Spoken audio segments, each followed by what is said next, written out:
buenas tardes, ¿cómo estás? Bien, Joaquín, muy buenas tardes, a tus órdenes, gracias por la llamada. Al contrario, ya te estaba correteando desde hacía mucho tiempo. Sí. A ver, ¿cuál es en este momento, 14:46, el panorama del tema del coronavirus en México? En términos de números, igual que lo que anunciamos anoche a las 19 horas, tenemos 5 casos confirmados y una persona que no consideramos caso porque no tenía síntoma alguno. Y del Estado de México, ¿no? Del Estado de México. Lo descubrimos porque era contacto del caso 1, del caso inicial que estuvo hospitalizado en el INER.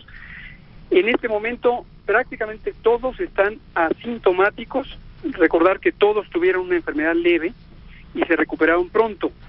Y el caso del INER ya no está en el INER, está en su casa desde ayer en la mañana.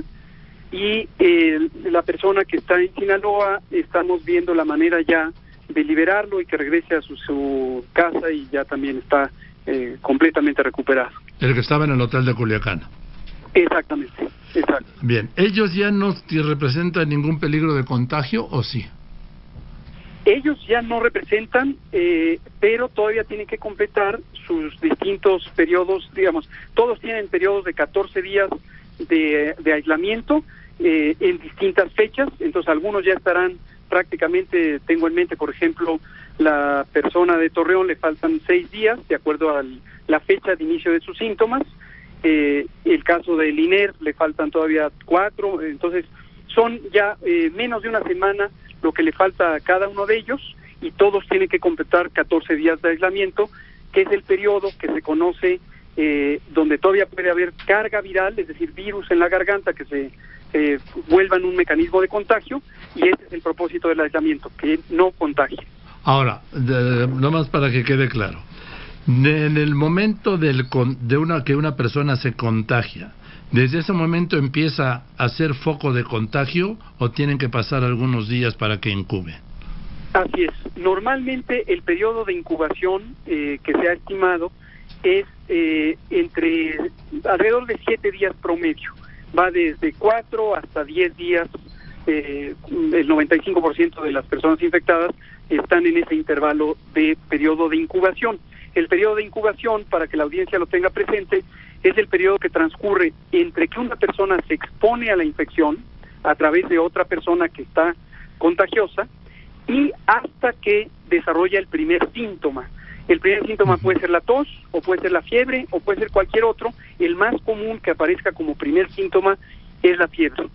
La contagiosidad, la capacidad de que una persona enferma transmita a otra persona que sea susceptible, es muy claramente empieza a partir de los síntomas y dura más o menos unos 7 días, es máximo entre 3 y 5 días y después empieza a descender. Se ha descrito de manera casi anecdótica que pudiera ser que 1 o 2 días antes de los síntomas pudiera empezar la contagiosidad, pero es incomparablemente menor la capacidad de transmisión, menor antes de los síntomas que durante los síntomas. O sea que vamos a hablar que el periodo de la enfermedad, del momento en que se contagió del virus al momento que se cura, vamos a dejar en un promedio de 7 días de incubación, no produce contagio. Exactamente. Los primeros días después de la exposición, 7 días sin producir contagio, y el virus se está replicando en el organismo de la persona que recibió el virus. Después de 7 días desarrolla síntomas, los síntomas se pueden prolongar hasta 14 días, en promedio son de 7 a 10, y durante ese periodo sí contagia. Pasados los 14 días ya es mínima la probabilidad de que contagie, entonces en total desde la exposición hasta que se le da de alta, en términos de que ya no hay una preocupación de que contagie, son 3 semanas. Estamos hablando de 3 semanas. Estos datos que estábamos viendo, que en este momento hay 23 sospechosos, están en el lapso obviamente de estas 3 semanas. Sí, los sospechosos. Sí, son sospechosos porque están con síntomas y tienen el antecedente de viaje a los países que han sido identificados hasta el momento como de riesgo. Y también, doctor López-Gatell, se ha analizado a las personas que tuvieron contacto, porque lo deben haber tenido, con los 5 casos confirmados?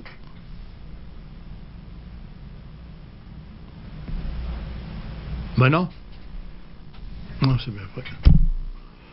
Doctor López-Gatell, nos quedamos en que de estas 3 semanas de la enfermedad, vamos a llamarla así, o del contagio, de la infección del coronavirus, de ella la del medio es la grave para los contagios, ¿de acuerdo? Los segundos 7 días, la segunda semana. Efectivamente, es el periodo más contagioso y de hecho justo independientemente de la gravedad para el individuo, es decir, los casos leves también son contagiosos.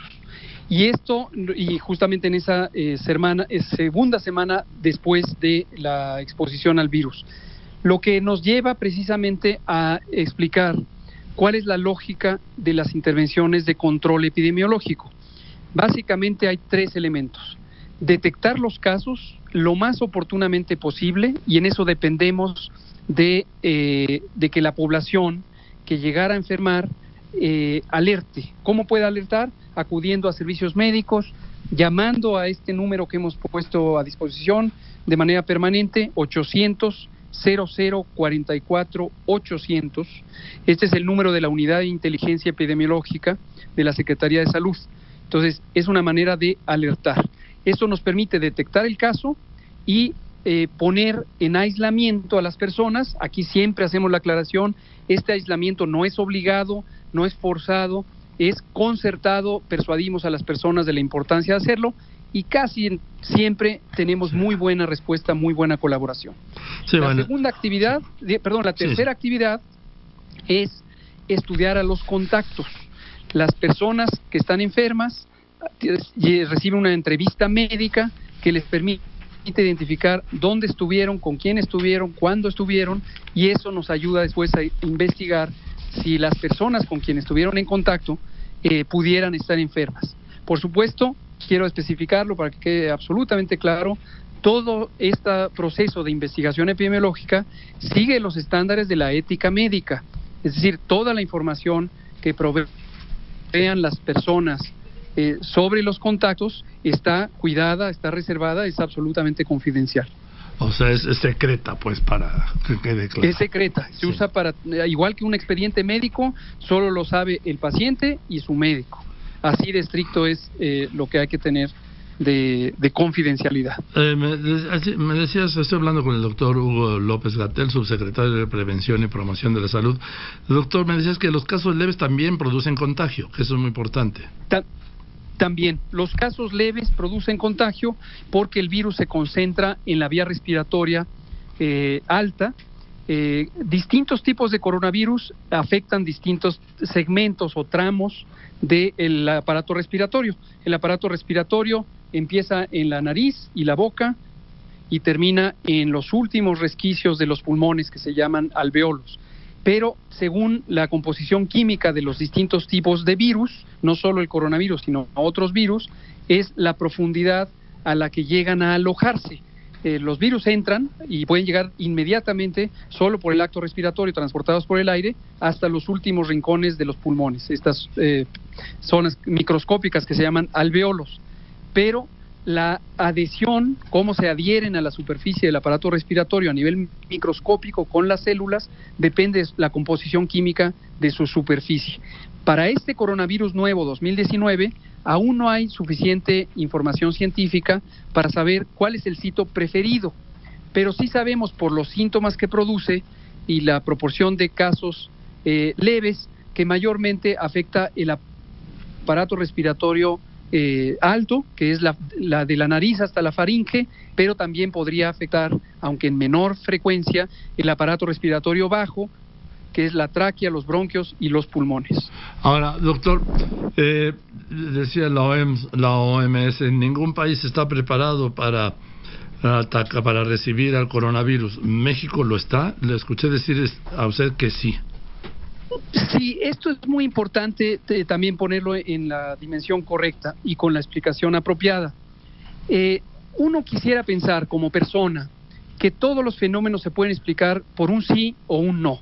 Y yo entiendo que es legítimo que la aspiración de las personas sea saber el sí, que estamos preparados, y eso ocurre no solamente para las epidemias, sino para cualquier evento. Estamos preparados para un terremoto, estamos preparados para la explosión del Popocatépetl, estamos preparados para un diluvio, estamos preparados para X, Y, Z. Y siempre quisiéramos pensar que hay una respuesta absoluta donde se dice sí, o preocuparnos que la respuesta sea no. Así no funciona la vida, así no funciona nada. Estamos preparados también para un desastre financiero, pues la respuesta puede ser sí o no, porque no hay un absoluto. Lo que sí sabemos es que México fue de los primeros países, esto reconocido por la propia Organización Mundial de la Salud, que empezamos a actuar en la fase de preparación. Nosotros desde el 3 de enero, desde que sabíamos que esto empezaba a tener este comportamiento en China, con los 44 casos iniciales, sí, que lo revelaron, que lo ocultaron, lo ocultaron hasta el 31 de diciembre, ¿sí? Efectivamente, hay un retardo entre el posible origen de la epidemia y el momento en que China lo hizo público al mundo. Ahora, para México, en cuanto lo supimos, empezamos a actuar y llevamos 2 meses, ya 2 meses y una semana, trabajando en este proceso, siguiendo los estándares internacionales de preparación, utilizando las capacidades muy buenas que México tiene de historias previas, es decir, de epidemias previas, incluyendo la influenza y otras, y por ejemplo nuestro Laboratorio Nacional de Referencia.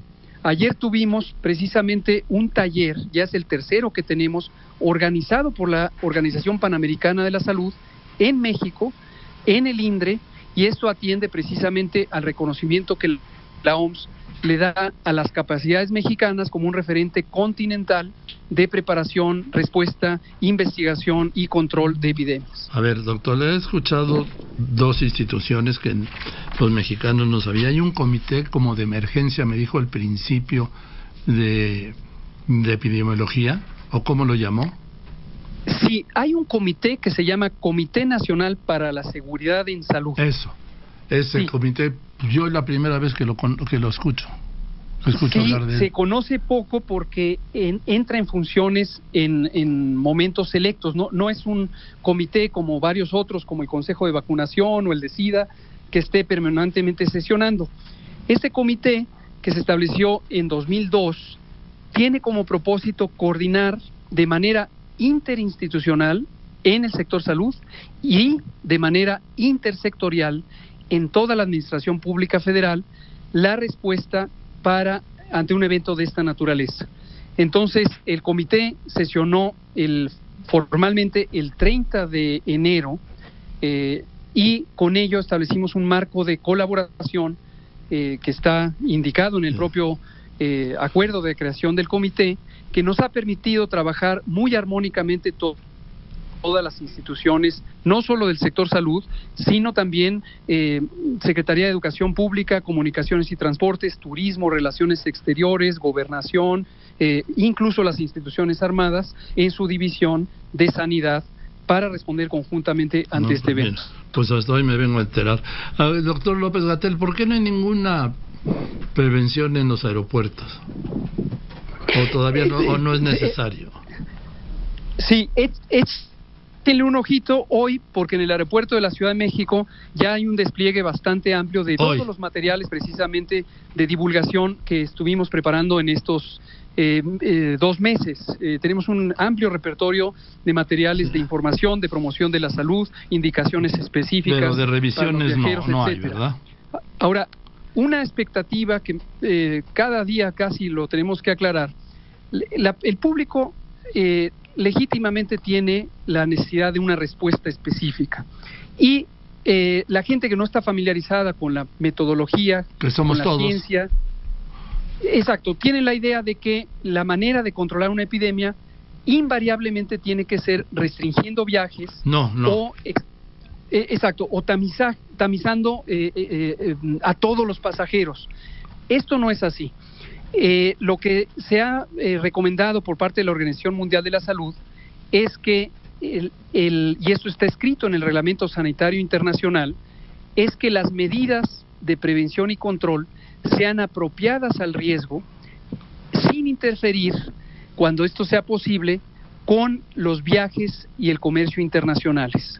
Esto es crucial, Porque uno de los primeros víctimas de las epidemias, y esto es producto de la reacción de pánico social que afecta tanto a ciudadanía como a gobiernos, pues lleva a medidas arbitrarias que no son razonables para la situación y en cambio tienen importantes consecuencias económicas y por lo tanto sociales. Y hemos cuidado mucho de apegarnos a las recomendaciones internacionales, no solamente del Reglamento Sanitario Internacional, sino de varias comunidades técnicas y científicas de salud pública. Esto lo discutimos todos los días para ir calibrando las intervenciones de acuerdo a los escenarios. Bien. En este momento tenemos el escenario 1, que es el de pocos casos aislados sin transmisión en el territorio nacional. Bien, pues seguiremos en contacto, doctor Hugo López-Gatell. Lo importante es que no ha habido nuevos casos y que los 23 sospechosos están monitoreados. ¿Es correcto? Efectivamente, esa es la situación, la resume usted muy bien, y quisiera nomás dar una última frase, sí, que es, en todo momento hemos dicho, la reacción deseable es que todos estemos atentos a la situación, que todos sepamos cómo va evolucionando este proceso. El compromiso del gobierno es ser absolutamente transparente para que en tiempo real la ciudadanía sepa qué esperar, qué va a pasar y cómo hay que reaccionar todos juntos, sociedad, gobierno, iniciativa privada, para cuidarnos todos unos a otros y cuidar al país de este fenómeno. Nada más, dígame, doctor López-Gatell, por último, ¿cómo sé yo si lo tengo? ¿Qué síntoma debo? Sí. ¿Cómo lo sé? ¿Cómo digo? Yo creo que tengo coronavirus. ¿Cómo no? No, los síntomas son efectivamente el paso 1 para tener la sospecha. Los síntomas característicos, pero no exclusivos de coronavirus, de hecho son idénticos a los que produce la influenza y varios otros virus respiratorios, son fiebre mayor a 38 grados habitualmente, dolor de garganta con tos, escurrimiento nasal con estornudos y también dolor de cuerpo, dolor de músculos, esta sensación de fatiga, son los síntomas más característicos. Esto por sí mismo no establece un diagnóstico de sospecha de coronavirus, sigue el explorar el antecedente. Hay un viaje reciente en los últimos 14 días a los países mayormente afectados, China, Italia, Irán, Corea, Japón. Y si existe la combinación de los dos elementos, eso hace la definición de caso sospechoso. Si no hay el antecedente de viaje, lo más probable en este momento en México es que sea debido a influenza o debido a alguno de los otros virus respiratorios. Bien, entonces, en caso de darse los dos elementos, los síntomas y el viaje, ¿qué hay que hacer? Hay que alertarlo a la autoridad sanitaria más cercana. En los estados, por ejemplo, es a través de las jurisdicciones sanitarias o a través de acudir a consulta en una unidad de salud. También hemos puesto a disposición como un número de contacto ciudadano este número 800-00-44-800, pero a nivel local también existen otros mecanismos de alertar en las unidades de salud del sector público. O sea, presentarse de plano en una clínica del seguro, del ISSSTE, de no sé. Sí, pero aquí viene un elemento muy importante, o dos, de hecho diría. El más importante es, hay la enorme mayoría de personas que aun cuando tuvieran coronavirus o tuvieran influenza, porque aplica para ambos casos, no necesitan una atención médica avanzada. ¿Por qué razón? Porque tienen una probabilidad muy baja de que se complique con una enfermedad de importancia. Lo más probable es que van a tener esta enfermedad leve, parecida en cierta manera a un catarro intenso en términos de los síntomas, que al cabo de 14 días desaparezca. ¿Quiénes sí deben preocuparse, o más bien ocuparse? Adultos mayores, particularmente mayores de 60 o 65 años, mujeres embarazadas y personas que tengan ciertas enfermedades crónicas que deprimen el sistema inmune, ¿Cómo cuáles? Diabetes, enfermedad cardíaca, enfermedad pulmonar, obesidad también es un elemento, no porque deprime el sistema inmune, por otras razones, personas que tengan cáncer, que utilicen quimioterapia contra el cáncer, enfermedades reumáticas, personas que vivan con VIH y tengan una cuenta de CD4, es decir, que su inmunidad está bastante afectada. Y desde luego niños menores de 5 años. Y estas son las personas que sí tienen una mayor probabilidad de complicarse y es pertinente que sean valorados médicamente. El resto, los que no tengan estas condiciones, es mejor que no acudan. Por supuesto, quiero dejarlo en claro, tienen absoluto derecho de ser atendidas y de atenderse sus preocupaciones también. Pero es deseable que no acudan a las unidades de salud porque si tuvieran la infección van a contagiar. Y además porque saturan los servicios de salud, tanto los públicos como los privados, también podrían saturar las consultas privadas sin que sea indispensable para su atención. Ahora, todos los proveedores de servicios de salud, los médicos, también en el sector privado, están obligados a notificar a la autoridad sanitaria. Esto lo digo para aclarar que no haya la idea de que una persona que nunca acude a servicios públicos y se atiende en un hospital privado habitualmente para cualquier otra cosa, no piense que necesariamente tiene que ir a una unidad de salud privada. Si su proveedor de servicios de salud era su médico privado, está bien que vaya con él o ella, y esa persona está obligada por Ley General de Salud a notificar a la autoridad sanitaria. Bien, entonces creo que ha quedado muy claro, pues, sí, ya ha aclarado muchas dudas y sobre todo yo creo que el secreto de evitar el pánico y la psicosis es la información.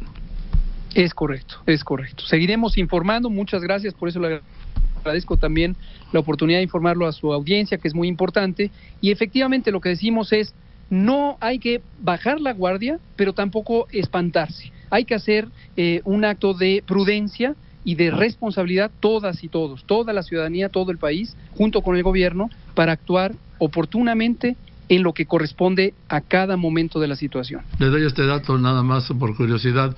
El Papa Francisco acaban ya de revisarlo y dio negativo de coronavirus. Ah, qué buena noticia, sí. Porque él por su edad sí estaría en mayor riesgo de complicarse. Bueno, no se lleve, doctor. Gracias, doctor. Perdón. Bueno, le mando un abrazo, doctor, y seguiremos en comunicación. Gracias, Joaquín, con todo gusto. Que estés muy bien, muchas gracias. El doctor Hugo López-Gatell, subsecretario de Prevención y Promoción de la Salud. Y diría yo, secretario de Salud en funciones, ¿no?